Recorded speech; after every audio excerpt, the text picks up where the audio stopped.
Sekarang saya mau ke CT, mantan pengikut Gatot di Padepokan.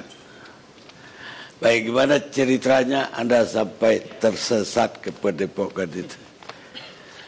Oke, terima kasih. Assalamualaikum warahmatullahi wabarakatuh. Pada awalnya saat itu tahun 2007, di saat itu umur saya masih 16 tahun. Saat itu saya diajak oleh manajemen saya untuk datang menjadi backing vokal yang katanya namanya Gatot Brajamusti. Setelah itu saat itu juga saya dibawa ke rumah AA saat itu masih di daerah Kemang. Langsung tanpa mendengar suara saya, tanpa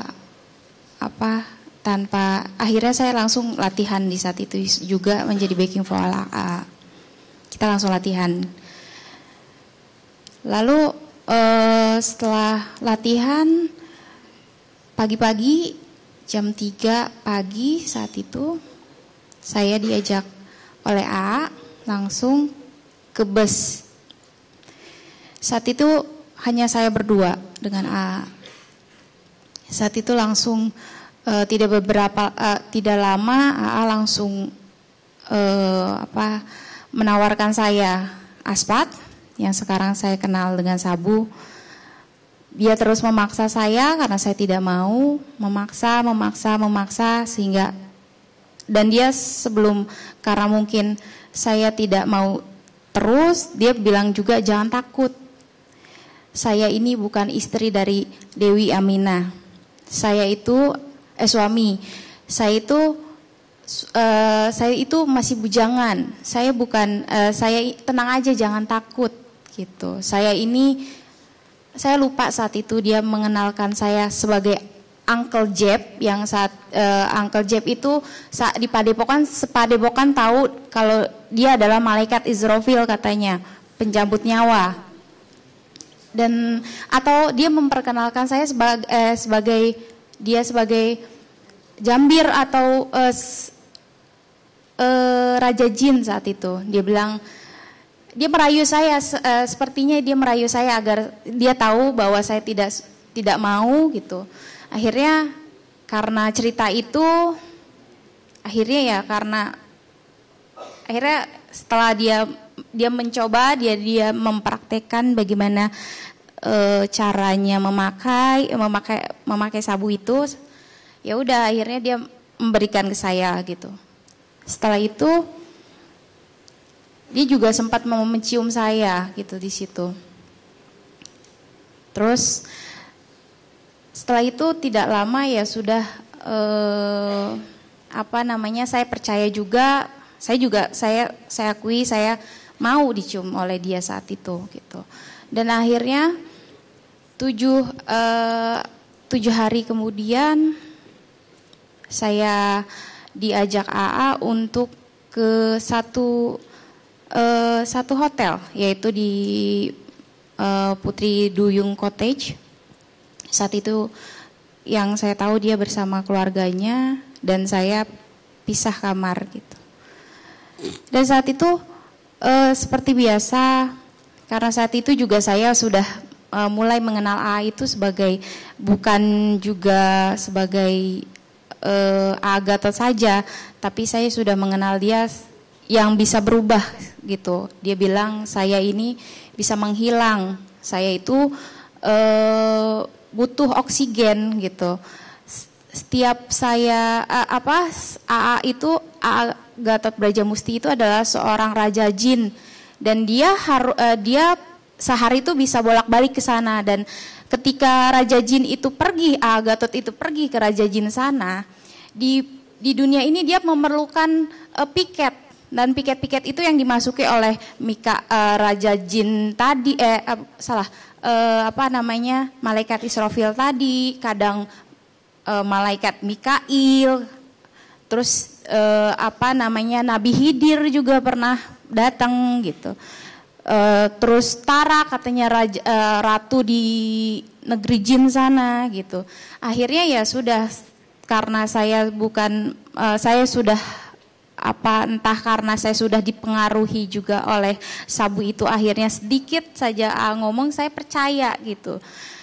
Masih saat itu juga saya masih sekolah, masih umur 16 tahun, saya masih polos, di mana saya percaya saja karena saat itu saya melihat sosok AA, ya emang saya tahu, saya lihat juga dia agamis gitu, masa sih gitu, saya nggak berpikiran seperti apa-apa gitu. Saat itu setelah saya berdua, saat itu juga ada supirnya, dia bilang untuk seperti biasa setiap pertemuan pasti dia mencekoki saya sabu itu gitu. Jadi itu hal yang biasa di Padepokan, dan ya di situ dia juga modus-modus memberikan uang saya 2 juta gitu. Nih beli cincin katanya untuk nanti kita nikah resminya ya katanya. Tapi nikah itu sekarang salaman saja sudah resmi, dia bilang gitu. Karena saya polos ya udah gitu. Tapi tadinya juga tapi di dalam hati lubuk saya yang paling dalam, saya tidak mengenal atas semua perkataan itu, tapi saya tidak sanggup untuk lari pergi, karena saat itu sudah di situ saya masih baru gitu, saya pasti percaya gitu. Akhirnya ya sudah sampai akhirnya terjadi hubungan suami istri, dan selanjutnya sampai akhirnya saya juga beberapa lama, terus saya akhirnya tahu pekerjaan AA itu sebagai ngambil oksigen itu seperti apa gitu. Dia selalu bilang yang datang ke sini, cewek-cewek yang datang yang bisa dekat sama AA itu adalah wanita-wanita terpilih dari keturunan-keturunan yang keturunan-keturunan yang terpilih juga gitu. Jadi saya merasa bangga sekali gitu. Dimana saya menjadi wanita yang wah gitu, keluarga saya baik banget katanya, baik banget gitu, nggak ada yang bisa masuk sini kecuali wanita-wanita terpilih dan turunan-turunan mereka juga gitu. Nah, dan saat itu juga dia bilang dia keturunan Nabi Sulaiman, makanya dia orang kaya gitu. Dia juga bilang kalau misalnya dia menceritakan kepada saya saat itu bahwa ada kejadian kalau misalnya hukum alam di mana kalau misalnya mengerjai AA itu ketabrak tronton, dan dia pernah bilang juga kalau misalnya saya pernah menghilangkan manusia dan saya buang ke negeri jin, saya sesuka hati saya, dibilang gitu. Dan itu pernah diancam juga pada saya saat saya sudah 5 tahun di sana, di saat saya sudah memberontak, dan dia bilang nanti saya hilangkan kamu bersama satu cewek yang emang saat itu ada di dalam situ. Setelah itu saya dikenali oleh artis yang sekarang dikenal sebagai Reza Artamevia. Saya di situ disuruh AA untuk jangan pura-pura kamu nggak pernah sama saya ya gitu. Kamu baru kenal dengan AA gitu. Saya mengiyakan saja, dan dia ceritakan akhirnya saya lupa saat itu, pokoknya AA menceritakan bahwa oksigen itu adalah saya perlu oksigen gitu. Saya nggak punya waktu bila satu orang, saya harus beramai-ramai langsung. Dan saat itu di mana dapatnya oksigen, dia bilang gitu. Dia memperumpamakan bayi yang di perut bisa hidup, kenapa? Karena ada oksigen, dia bilang. Di saat itu logika saya ya iya emang ya bisa jadi gitu. Karena saat itu saya sudah terdoktrin dia juga malaikat gitu. Saya juga sedang dipengaruhi sabu gitu. Saya juga ya cepat percaya akan hal itu. Akhirnya saya saat itu pura-pura untuk tidak pernah melakukan hubungan suami istri bersama Gatot, dan saya dipertemukan dengan Reza Artamevia.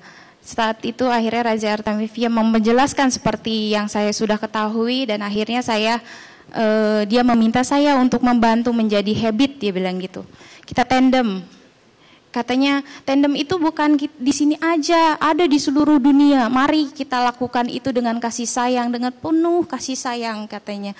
Dengan gairah, dengan jangan ada yang benci, jangan ada cemburu, karena ini adalah karena pekerjaan yang baik, karena Allah gitu, karena akhirnya ya sudah, akhirnya mau saja saya, dan ternyata semua ini modus yang lakukan kepada semua wanita, jadi bukan saya saja, jadi jangan bertanya ini benar atau tidak, banyak korban, dan saya tahu sekali bukan ke-9 orang saja yang melapor ke Elsa Sharif, tapi beratus, mungkin 20 puluhan, dan saya tahu saya yang ada di dalam sana gitu. Entah itu cuma datang dan akhirnya dia tidak mau lagi. Saya tahu tidak hanya orang wanita yang umur 14-an, tapi saya tahu ada istri orang juga, ada juga seperti penjualan setelah dipakai terus dia jual kepada seorang ini, kepada pejabat ini, dan saya sebenarnya tidak tahu itu, tapi akhirnya saya mendengar itu dari para korban. Gitu. Setelah itu ya sudah, itu sudah sampai 2010 saya menjadi yang saya tahu menjadi habit gitu.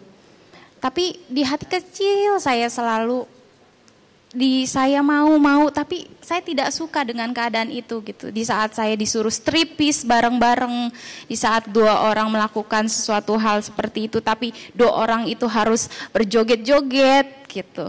Itu tidak masuk ke hati saya, makanya lama-lama saya menjadi tidak mau di sana gitu.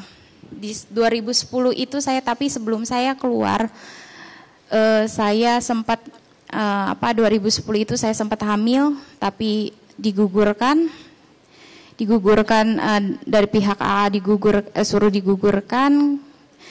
Mereka bukan menggugurkan karena hal wajar, tapi mereka kayak tidak mau ada anak dari hal itu. Padahal kan itu sudah resiko dari keadaan situ. Saat itu juga saya seharusnya disamakan dengan istri lain kalau saya emang menjadi istri saat itu. Padahal saat itu tidak, saya tahu saat ini tidak ada pernikahan yang salaman saja menjadi resmi karena harus ada 2 saksi. Apalagi AA itu adalah agamis, di mana kenapa seperti itu gitu? Kenapa juga saat ini saya bertanya kenapa harus minum ya? Kenapa harus minum alkohol ya? Kenapa harus memakai ecstasy dan kita harus joget-joget gitu? Itu kadang saya pikirkan, tapi ya sudah, itu menjadi cerita yang sangat kelam bagi saya gitu, di mana kehidupan saya di saat muda berhenti gitu aja.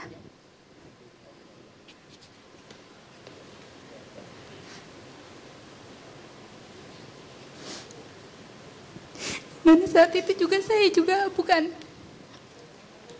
mendapatkan disuruh hubungan seksual atau seperti itu aja, tapi saya harus mendapatkan psikis, di mana saya harus dijauhkan, harus diadu domba saat itu. Tapi saya ingin keluar, tapi saya tidak bisa.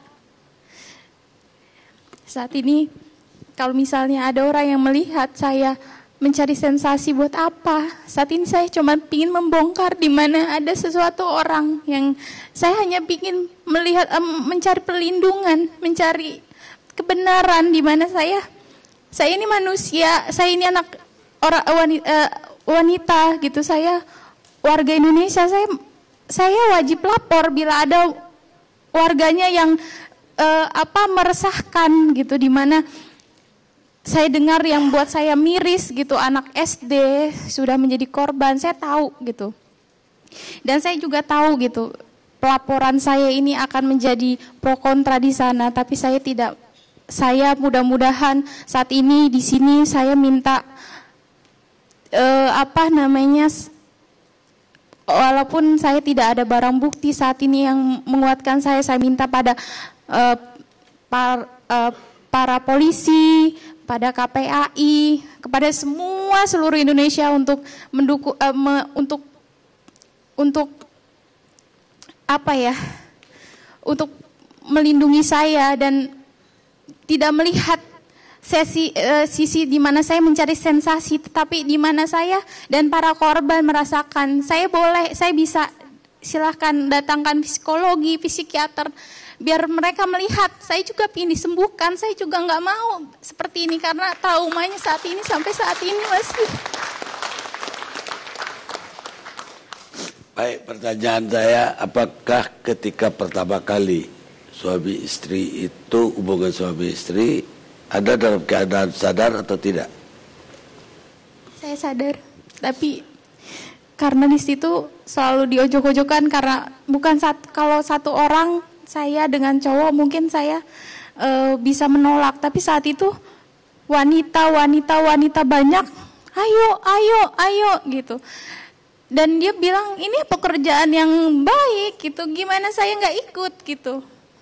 Coba bayangkan gitu, jangan melihat sisi buruknya saja, jangan melihat pelaporan saya tentang hal ini, tapi saya minta dilindungi, saya minta dibalikan masa depan saya.